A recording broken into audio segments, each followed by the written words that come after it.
X's and O's Sports Speak podcast. I'm your host, Aaron Daniels, and this is where we let people behind the curtain and into the minds of coaches, athletes, and anybody affiliated with sports throughout the state of Oklahoma and beyond. And right now, I got a good brother right in front of me. He is the head boys basketball coach at my alma mater, Tulsa Central High School, and there's a very rich tradition here, which we just got through talking about off air, and he is a damn good coach. He's done his thing with these young fellas. He's a state champion within the past 4 or 5 years, and he's got a slew of talented athletes in year after year maintaining that tradition.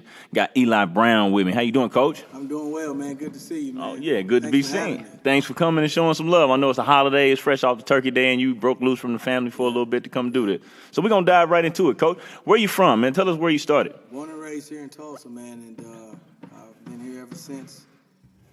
Started here in Tulsa, went to Carver. And, Yeah, went to Booker T and graduated in 2000 and went on to Northeastern State University. Okay. Yeah, man, that's what I'm talking about. Now, about your sports background, what did you grow up playing? Did you grow up playing ball as a youngin'? Yeah. Well, what all sports did you get into? Football, basketball, baseball were the main sports that I played. The big three. Yeah, the big three. the main three that everybody wants to play. Mm-hmm. Unfortunately, in my era, man, I came through in an era where there was a plethora of athletes in Tulsa. The 90s were probably one of the toughest eras of sports in Tulsa in a while. No question. We had some McDonald's All-Americans come through Tulsa and a lot of Division I basketball, football players come through Tulsa, and even baseball. Mm-hmm. So we had a lot of talent in those days, and it was fun. It was a lot of fun. Oh, yeah. Now, and going to Booker T. Washington High School, where you graduated from, that was the Mecca.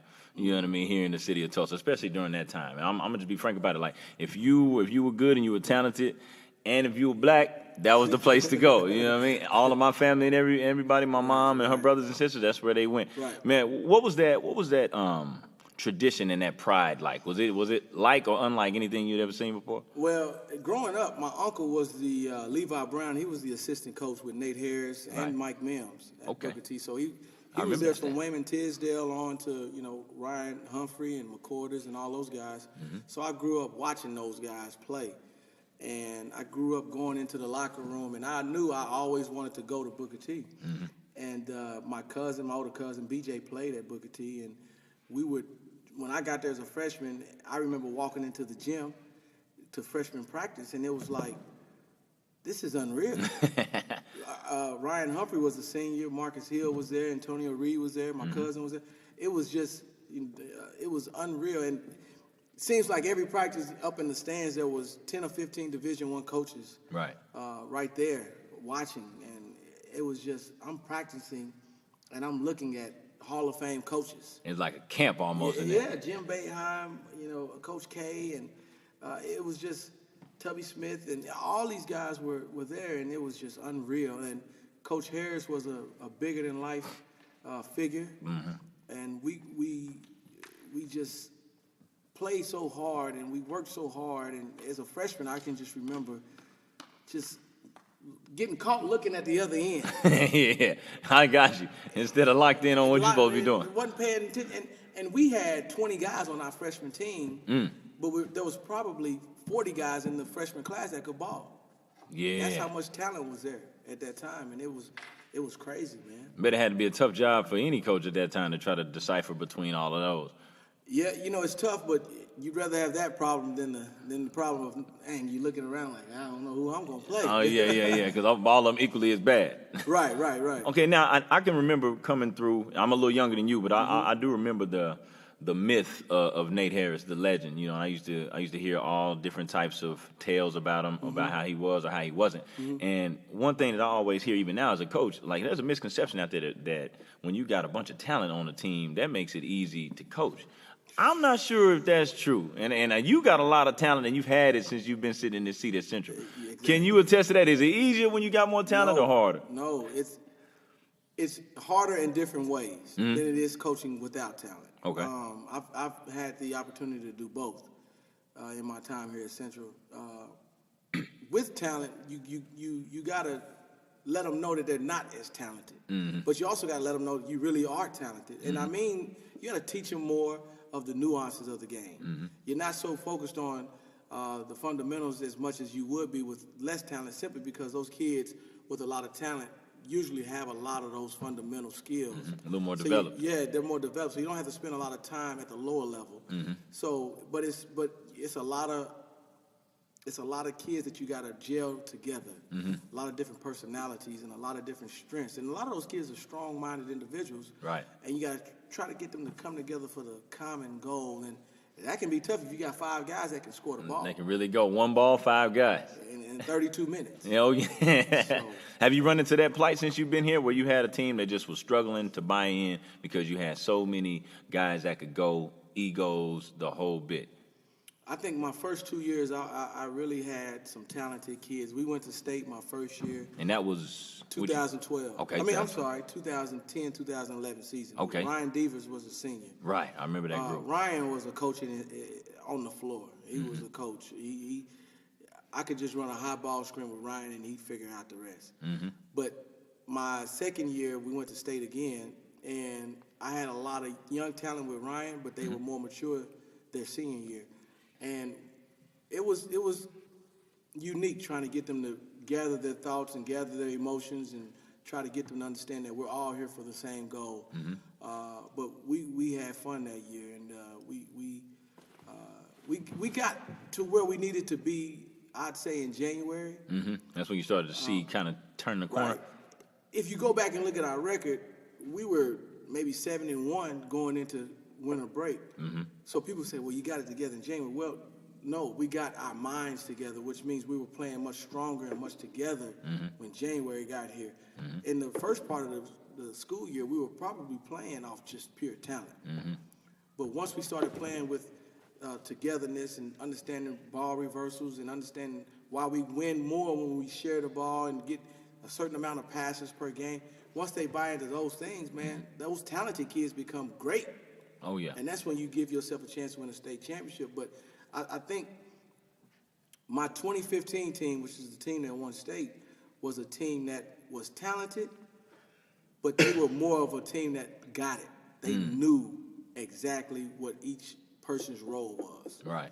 So I didn't have to tell my guy who loves to take charges, that's all you get to do is take charges. Right. He knew that, and he was prideful about taking those charges. Oh, yeah. It takes a man to do that. But you got to have a guy like that. Oh, yeah. And when you get more than one, you really rock it. You really rock it. So, and guys bought in, and that's the simple fact that's why we won. Guys bought into what we were trying to do. Did it take a minute for them to buy in, or did you see that chemistry clicking from October 1st on? Well, we dealt with a lot of adversity before 2015 due to we were getting some renovations done to our gym, our main gym, new lights and some other things. And the whole building was shut down all from late spring through the summer. The whole gym was shut down. From the summer on to school starting, the whole building was shut down, which means we could not be in the building. What'd y'all do? What was the contingency Well, they were plan? doing new ceilings in the school, new floors, new lockers, all of those things. Right. So we couldn't be in Central. We were at Academy. Oh, no, we're not at Academy Central. We were at Shoto, which used to be Madison. Right. We were there all summer, working out on a skating rink floor. Yeah. Making it do what it do. So we were there, and we were there just working hard. Kids didn't miss one workout. I knew then that group had bought in. Right. They bought in during the summer. Yeah. They didn't miss not one workout that summer. And, those workouts are voluntary, but they all showed up. Yeah, and you can learn a lot about your guys whenever you put the ball in their court and say, hey, it's on you. You can come if you want to. Right. And then they show up. Ooh. Now, was that group a veteran group, or did you have a lot of seniors with that group? Yeah. Okay. What's funny is over the last 3 years, I've lost 21 seniors. Jesus. Man, that's a bunch. And you said over the last 3 years? Over the last 3 years. That's That's about 7 a year, Coach. Yes. My 2015 year, we had 7 seniors. 2016 year, we had 6 seniors. And then this past year, we graduated 7 seniors. Man. So it's about between 21 and 20 seniors over the last 3 years. So those are the main reasons why our programs have been good. We've been playing with a lot of older players, but I love playing youngsters. I love playing freshmen and sophomores. I just like being able to get them ready early, so by the time they become seniors, they're ready to go. They're ready to go. Now, I'm pretty sure having that level of talent, how interesting was practice? Whenever y'all locked horns and got to go live, man, was it a joy to see? I'm not going to sit here and tell you it was as good as the practices at Booker T when we were in the 90s, but the competitiveness was there. Right. Cats wanted to get the best of each other. They wanted to go at each other because at any point, anybody could start. Anybody could start. And when you got that, guys are competing for spots. Right. But it was kids like Karen Williams and Elijah Landrum and Chaz Glover. Big names right there. Those guys, Darius, he was a gritty guy. Jarrell Mills, those guys were just tough. Mike Harris coming off the bench, Dale Hall. Those guys were fighting for playing time. And Cam Williams and those guys, they wasn't trying to give up playing time. Nobody was safe.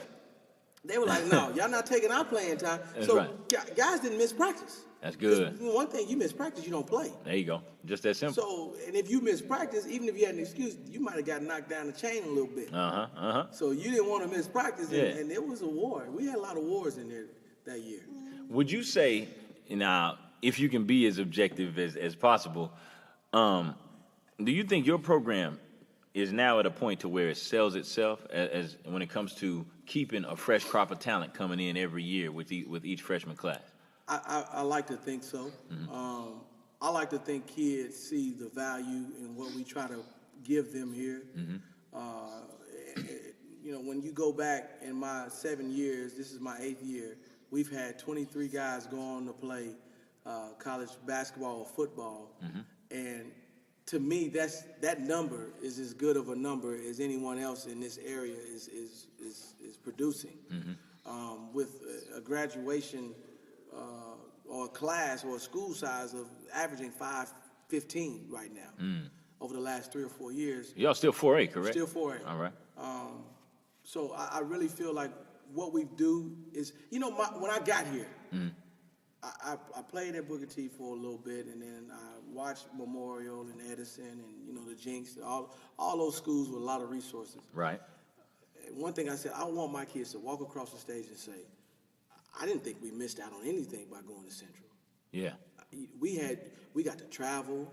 We got to have nice gear. We got to to eat before a game. I didn't want my kids saying, man, we had practice gear, team shoes and travel gear, and we go places. We play in nice tournaments, and we've been in the tournament champions. So I wanted my kids to say, man, we got to experience a lot of great things, and we didn't have to go to Booker T. We didn't have to. And there's nothing wrong with going to Booker T. There's nothing wrong with going to Jinx and Union. And they're just not all that's out there. That's just not the only option, though. Right. And I wanted my kids to have a sense of, man, I can go here and I can get what I need academically. I can get what I need athletically, and I can get support, wraparound support from the coaches that will help me become a man, most importantly, and get my education. Did you always know you wanted to coach, or was that something that you kind of grew into along the way? What was Plan A then? Plan A was to be a sportscaster. Oh, yeah, okay. On ESPN. Yeah. I wanted to be Stuart Scott, man. Man. Rest in peace to the legend, man. I wanted to be the cool side of the pillow. Yeah, cool as the other side of the pillow. That's right. That was probably the thing I wanted to do, and being a lawyer was something that I wanted to do. Yeah. But I tell you, my girlfriend. Can we stop it? Yes, sir. We're gonna pause for the calls real quick. I don't know.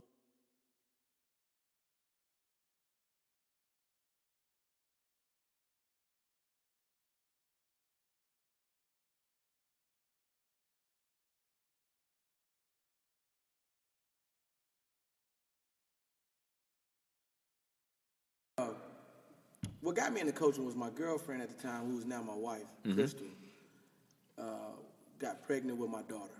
And I was at NSU at the time, and I needed to be able to make money but still go to school. So I started substitute teaching. This was back in 2002. Okay. Yeah. And what level were you subbing at? I started, my first job ever was at Hawthorne, not Hawthorne, it was at Hamilton. Oh, yeah, it I was an remember English class at Hamilton. Yep. And it was an English class, and I never forget, I was getting ready to got up, and my dad told me, get them at the door. You know, get them at the door. Hamilton was a pretty tough school, and I greeted every kid at the door, and it was a tough kid who was the other teachers had warned me about. And I pulled him to the side and said, hey, man, I'm going to make you my leader for this class, and I want you to take care of any issues we have. I walked in class, and he said, what's your name? I said, Mr. Brown. And he said, let me say something. He addressed the class. None of y'all better give Mr. Brown any problems. Like that. And he was supposed to be the toughest student. So when I figured out how to reach him, I was able to reach everybody else. And I said, man, I might be able to do this. So in 2004, my cousin was coaching at, I think it was at Hamilton. He was at Hamilton as well. I was subbing, so I wasn't just stationed at Hamilton. I was all over the city. Right. And I asked him, how did he get into, coaching middle school ball? And he said, I just went to the principal, and the principal had an opening, and, he talked to me a little bit and gave me a job. So Man. At that point in time, I had become a teacher's assistant at Madison. So you're full-time at this point? I was full-time. All right. And Dr. Alexander was the principal, and he came to me and said, hey, man, I know your father and everything. I need a coach. And he said, would you be interested? And I said, yeah. Well, I inherited a team that had won 2 games the previous year. Right. 2 games at Madison. And Hamilton was the big dog on the block. Right. This was Hamilton, Gilcrease, Carver. Yep. Big 3. They were the big 3. Similar to the era I was in. And Hamilton had a kid named Fuda, a kid named Willie, and those kids could ball. Yeah, could really go. And we were 5-5 at that time, and we were gearing to play them, and we needed to beat them to go to qualify for the playoffs. And we beat them. This is my first year. So we finished the year 7-5. We won 1 playoff. We won that game, which made 6, and won 1 playoff game, which made 7. And I said, man, I might be all right at this. Maybe all right at this. And I just began studying, talking, asking questions, learning, doing whatever I could to get better as a coach, going to clinics. I would sit behind Nate Harris was still coach at the time. Right. I would go sit behind his bench and just have a notepad. People thought I was in there scouting. And I was in there writing everything I saw from both teams. But and when he would do huddles, I would just listen in his huddle and see what he was saying and see how he would direct it. And then I would go to college games and do the exact same thing. Right. And it just helped me. And I still got a lot of those notes and materials. Do you refer back to them often? Yes, I do. Okay. I do. And in 2007, I was an assistant at Nathan Hill, and I was coaching at Carver at the time. So I was doing both. Man. Yeah, man, I was just working. That's called being a student of the game right there. I was in love with it all. How much influence came from your dad at that time? Because I know, you were coach's son, correct? Yeah, he coached a little bit of little league ball, but my dad, who you're referring to, is actually my uncle. Your uncle, they twins. They're twins, identical twins. I still can't tell the difference. Man, people are gonna go to their grave not knowing who's who. And so he did have a lot of influence. He did tell me a lot of different things that he had learned over the years, and my uncle was the same way. And my uncle actually became my assistant coach here, and has been my assistant coach here since I got here at Central. Still? He's still here with us. That's what I'm talking about. Still here with us. So, that fire's still burning. It's still going. 70 years old, still going. And he came to Central with 8 state championships and said, "Man, I need 10." There you go. You got him 9. Got 9. Yeah. He got 9. We're trying to get him 1 more. All right. But yeah, that's how I got in it, man. And I really was sold on the process of coaching, man, and the teaching. I just fell in love with it, and I'm still in love with it. I got you. Sitting in the seat as a head coach now, because I'm in my 2nd year as a head coach, and I can remember some distinct differences from my role as an assistant. Some of those roles I miss, and some of them I'm glad I graduated from them. Dude, what's the biggest difference or differences, in your opinion, from being the captain of the ship versus one of the assistant coaches? Well, there's the saying, man, when you go, it's just 1 seat over. But that 1 seat is a dog. Man. It can be, man. It's a dog. But I think the biggest difference is everything falls back on you as a head coach. So accountability is on another level? Accountability is key. And you got to be willing to take that accountability. You can't pass the buck. You know, people don't want to see you pass the buck. You have to take accountability for those things. And I remember when I first got into coaching, I was reading a book. I think it was John Gruden at the time. He was pretty hot with the Bucks. Had won a title with the Bucks in Tampa Bay.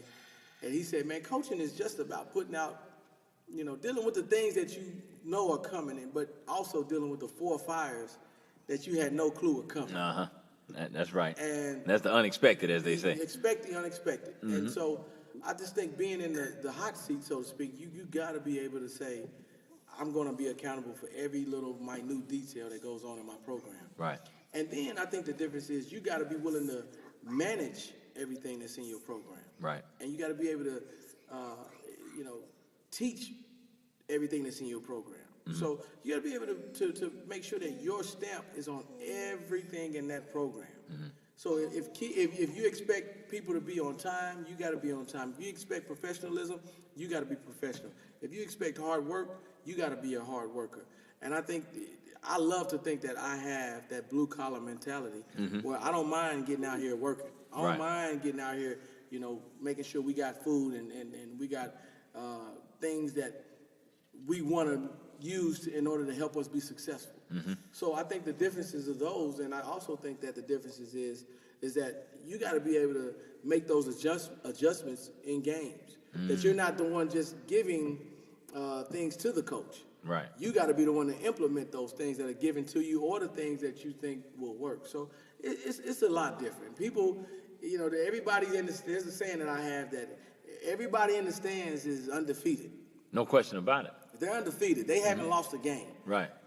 But they all know the answers. Mm-hmm. But when you step in between those lines, as an assistant coach, you have those moments where you feel you know what should have happened.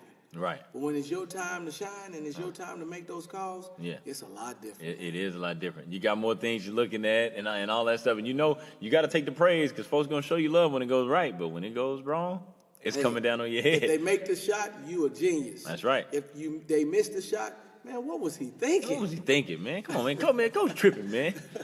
Now, has it been? How important is having good help, though? Having a good, solid staff behind you. Man, you can't do anything without it. If you don't have great help behind you, and number one, I don't want people to misconstrue what I mean by great help. What I mean by great help is I want you to be able to have my back, first of all. There you go, absolutely.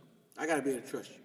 Second of all, just guys that buy, just like the kids got to buy in, your help has to buy in. For sure. They have to be willing to sweep the floor. They have to be willing to stay late. They have to be willing to get there early. They have to be willing to be in meetings. They have to be willing to be professional about things and the way they go about their daily business in terms of the basketball opportunities that are in front of them. Mm-hmm. And I think that they have to be willing to continue to learn as well. Right. A lot of guys who are assistants think, I'm not the head coach. What do I need to go to a clinic for? What do I need to learn for? Man, listen, even if you don't aspire to be a head coach, if you're on somebody's bench, you need to be as smart or smarter than the guy you're working for. Absolutely.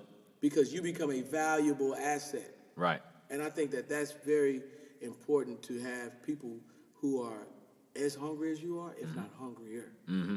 Now, how important is it to you to be the one that your players come and confide in? And I'm going to tell you where I'm coming from with that is the one element that I do kind of miss about being an assistant is whenever I was an assistant, I would get those phone calls from those players. Or they would come see me and say, man, coach, man, I'm thinking about this. I got this concern. And I was sort of the liaison between the players and the head coach. But now as the head coach, don't nobody want to come talk to the boss. You know what I mean? I mean, is that okay with you, the delegate? Well, you can't delegate. It just happens. I think the way I break that barrier is I like to call guys into the office and we'll talk about stuff that's not basketball. Yeah. We don't have to sit there and talk about the game. And we try to get personal with our kids and really try to see what's going on in their daily lives, man. Our kids come with so much baggage that they need people around them who can help them navigate through that baggage. Because as a 14, 15, 16, 17-year-old kid, you don't know. You don't know. And a lot of our kids and our dynamic of kids don't come with those crisis management skills. So you try to help them through that. And sometimes it's hard, but when you help them through that, man, they'll come to you. Right. And they'll confide in you. Right. And I like for them to confide in my assistants, though. Yeah. Because I want them to feel comfortable enough to confide. Because I don't want them to just keep it in. Right. You know, I want them to be able to talk to an adult about anything. It could be about the program or it could be about what's going on at home. Right. You want them to get it even if it's not from you. Even if it's not from me. Because when that happens, the terminology of family really takes shape then. Now we can really say we really are family. Because you want to be able to go to your father as well as you want to be able to go to your mother. You want to be able to go to your sister or your brother. So when that happens, I don't want to be the guy that controls everything or the guy where the buck stops with me. I want to be able to say, hey, man, I want to give you a voice. I want to give this coach a voice. I want to give my players a voice. Absolutely. So I welcome that. I welcome that. For sure. Now, with leadership, right? I'm pretty sure, because you said something before we even started, whenever you were talking about taking one of the so-called baddest kids in the class and making him the leader. Man, when they trust you, do you ever see them go up a notch? You ever had a troublesome type of kid have a moment? Like, I guess y'all have a come to Jesus moment where he realizes, man, Coach Brown is for real. He ain't fugazi like I thought. He for real. You know, they all think you fugazi at the beginning. Yeah, man, they all for some reason think we were born at the age we are now. Right. Never seen what they're doing. Right, man. The best, and certainly not the only, but the best example I can think of is Elijah Landrum, now playing at SMU. Yeah, man, stud. He was a kid who had every reason to quit. Every reason to walk away from it all, every reason to not graduate, right? Because of the situations around him. And you said, was there a moment where we kind of saw him rise to a new level? There were many moments with him. There's so many other kids. I can't point to a particular moment, right? But the maturation process was always evolving with him as well as other kids. But there were times where I saw the light bulb go off with him. In junior high, because he went here in junior high as well. Okay. He came all the way through the program. He did, since seventh grade, man. It was times where he just really bucked the system. But there were times where he was the system.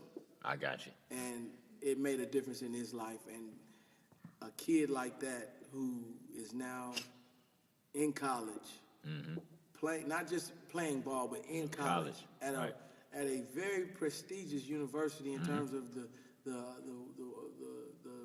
economics and the way that the dynamics of that system there. Oh yeah, it's astonishing to see. I'm amazed at the growth that he had. Nobody would have saw. I'm not talking basketball. Would have saw him doing what he's doing now when he was in 7th grade. Right. And my dad actually met him when he was in 6th grade. And he was like, man, this kid can play, but oh boy, he's everything a handful. Else, he's wild. But he took much credit, and I wouldn't dare take the credit. Right. Mom, dad, he had a series of people who were important to him in his life outside of Central. You know, there was just so many people willing to help him. Right. And it wasn't me alone. But that village yeah, man, got him through. And so many other kids, but he's one that sticks out. Right, and no question. I mean, I ain't gonna sit there and act like the kid is not a special talent. But as a coach, let me ask you this: How do you balance or find that fine line between gassing a kid up and letting him know how good he actually is? Because I know if you anything similar to me, I let a kid know when he's screwing up. But you also got to love on him, let him know when he's doing well. And I feel like if I need to knock you down a few notches, I will. But if you that deal and you're not playing like you that deal, I got to remind you, kid. You have to. But how you do that and keep his feet on the ground? Well, at the same time. Here's the thing. That has to start in practice. And my philosophy is I don't ever, and this doesn't happen every day. I won't sit there and lie like I'm perfect. I don't ever want to leave practice on a bad note. Right. I want every kid to leave practice feeling good about themselves. But during practice, I'm gonna bust your chops. Yeah, it's got to happen. So if I can bust your chops here, you're gonna know I'm gonna bust your chops in the game if I have to. Right. However, my thing is the way I do it is I was so fortunate to grow up with a father who busted my chops, but I knew he loved me. Right. That's the same approach I take with my players. They know I love them. I tell my players I love them every day. They're going to hear I love you. They're going to see me hug them. They're going to see me work for them. Right. So when I do get on them, they know it's coming from a loving place. Exactly. Like, I know my kids know I care, but they don't know how much I really do care. Yeah. And how much I really do work for them. And you probably take a lot of this home with you, don't you? Every day. Yeah. There's nothing my son doesn't know, there's nothing my daughter doesn't know, there's nothing my wife doesn't know when it comes to my basketball family. Because it's so important for me to share that with them. And so, but my kids know I love them, and therefore, that keeps them on the ground when I do have to bust their chops. Absolutely, absolutely. Now, in the situation that you're in now, and you can go as deep into it as you want to, or you can be as vague about it as you want to, but you're sort of having to watch the game from the sideline right now. You're currently on suspension for some things that I just got brought up to speed on by you. How difficult has it been not being hands-on in the mix with your program? But it's still going, still rocking steady because you got good assistants and they're handling everything. But as a competitor and as somebody who loves the process, how difficult has it been for you to be hands-off? Well, it hasn't really been difficult, and I say that because it's a process of my kids and my staff were prepared because of what we've been together for 8 years. So no turnover, really? This is the same staff since I got here. Man, that's a lot. That's a lot to ask for. There's been 2 additions, but True. The core is still there. The same JV coach I've had since I got here is still here. Yeah. The same freshman coach I had since I got here is still here. Man. And the same junior high coach that I had when I got here is still here. That's a lot, boy. So to say by me not being here was going to be tough on me, if anything, it was more tough on my players. Because of what I just conveyed, which is they know how much I care and love them. If you remove your father from the home, you're going to miss that father. For sure. And I'm a big old daddy's boy, so it's for sure going to hurt me. Exactly. So the kids were more impacted than I was. And that's the part that's hard for me. Right. Because my kids are the ones that I care the most about. But they have rallied and they have worked towards making sure they uphold what we've done. Now, these kids are young. This is a young group. This is a freshman-laden group and a sophomore-heavy group and 1 or 2 juniors. And I believe we got 1 senior right now. So this group is young. There's nobody on that court that's playing this year that has major varsity time. Not from last year or the year before? Not from last year or the year before. Okay, so basically they're freshmen and sophomores in terms of game minutes? Exactly. Ooh-wee. But they're continuing to work hard. My staff is still getting things done with those guys. And it's a blessing in disguise because now my staff gets to have more of a stakehold, so to speak, in the program. Oh, yeah. So it really makes the program a lot stronger at its core. Right. And it's teaching my players. And when I return, I'm going to use this as a teaching tool for my players about resiliency and how to remain resilient in the face of optimism. And even if you feel it's just or unjust, you can remain resilient and you can still prosper in adversity. Right. And that's the approach that I have taken and that I will always take in my life. Right. Is you remain steadfast in your beliefs, and my beliefs are in God, and you continue to move forward. I think all things work for the greater good. Right. You got to control what you can control, too. Exactly. So I don't look at it as depressing or pouting or upset. You get frustrated with it. For sure. But you learn from it, and you say to yourself, you know what? Because of the things that surrounded my suspension and the false accusations of everything, you realize. You know, I go with the phrase, "They killed Jesus Christ." Right. So imagine what they'll do to you. For sure. Because we all fall short of that. Exactly. Absolutely. I'm with you. That's great perspective. That's great perspective. They killed the only perfect man to walk this earth. So imagine what people will do to you. And I don't mean that as if I am on any level of Jesus Christ. Right. I mean that to say, I know that we are working extremely hard here at Central to help our kids see a better future for themselves. Right. Not just on the court, but off the court as well. So sometimes when you have that mindset, some folks don't want that to be conveyed to others. Yeah. Sometimes if the bubble gets too big, somebody want to burst that bubble.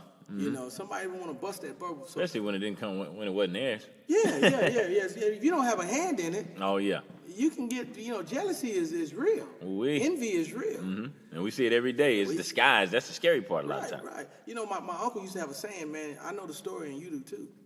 And that's the same situation here, The people who are in that have a stakehold in everything I do in my life. The important folks, they know the story.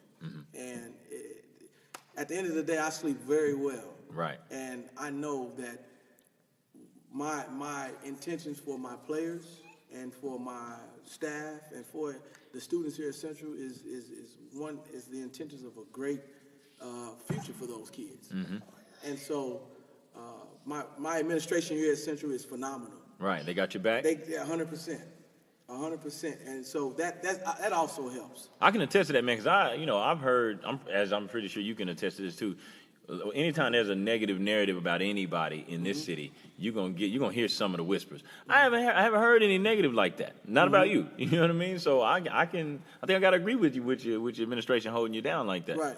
Now, when it comes to back to the coaching aspect of it, have you been doing anything specifically to kind of keep your mind sharp and again keep your blade sharpened and everything like that? I go back to the blue collar mentality, and I've been at college practices. I've been at some clinics, but the biggest thing is I've had time to go watch other high schools practice that are not in the state of Oklahoma. I've been going to a couple of practices in the Sunrise Christian Academy.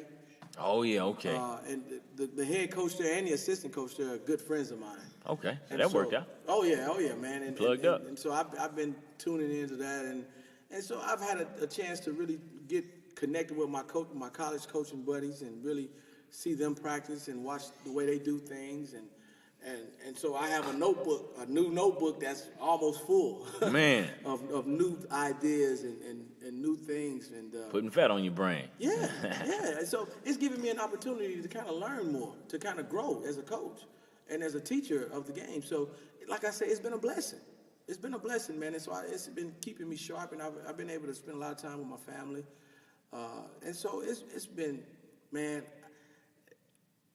I just know that it's a lot of great things that's going to come out of this. And that's that has me very excited. It has me very excited. Oh, yeah, and I'm pretty sure your boys, they're enjoying themselves right now, but it'll go up a notch whenever the boss man gets back. Oh, yeah. Reconnection on another level. Oh, exactly. Now, I know you got the young one right here, and he's getting restless, and he's ready to jump on the mic, so I'm going to put a wrap on this and ask you one more thing, Coach, and then we'll let the brother get some airtime, the young fella. When it comes to good coaches, everybody has their own barometer on how they measure it. Some people break it down by wins and loss records. People break it down by championships. Some people rate it by how many kids you send to college and whoop, whoop, whoop. When it comes to you, in your mind, what measures a good coach or how good a coach is in any sport? That's a great question. I think one of the things that I look at, one of the many things I think is, of course, we all want to win championships. Oh, yeah. I mean, that's why you do it. You got to compete now. You got to compete. But I also think when a kid can grow, when you can see a kid's growth from their freshman year, and we'll say any level, from the beginning of the inception of when they get to you to when they are done with you. Right. If you can see that kid's growth on the court and off the court, you've done some good things. Also, a great coach is a teacher. He loves teaching. I love listening to Hubie Brown. Oh yeah, man, that's one of my favorite commentators. Man. A lot of people don't know his analysis who are not is in the game. Right. Hubie Brown is a guy that you can just listen to, and he will teach you how to play basketball just by listening to him. Yeah, even if the game is not on, if it's just audio only, you can learn. The good thing about Hubie Brown and good coaches is they make sure you get it. They don't move on until you get it. One thing I noticed about Hubie Brown and great coaches is if he explains something to you, he's going to go back to it. Now, number one, you got to be. Number two, you got to do this. Number three, as I said before, you got to be. The great coaches are great at that. The great coaches are also great at managing players. They're also great at adjustments in game, and they're also great at motivation. Oh, yeah. Getting it out of them. Man, there's a lot of coaches who really didn't know X's and O's, but they were great motivators. And they would have kids going through brick walls. Playing out of their minds. Those are great coaches. Sometimes people it's more than just X's and O's, because I know a lot of coaches that got great X's and O's, but the kids aren't motivated.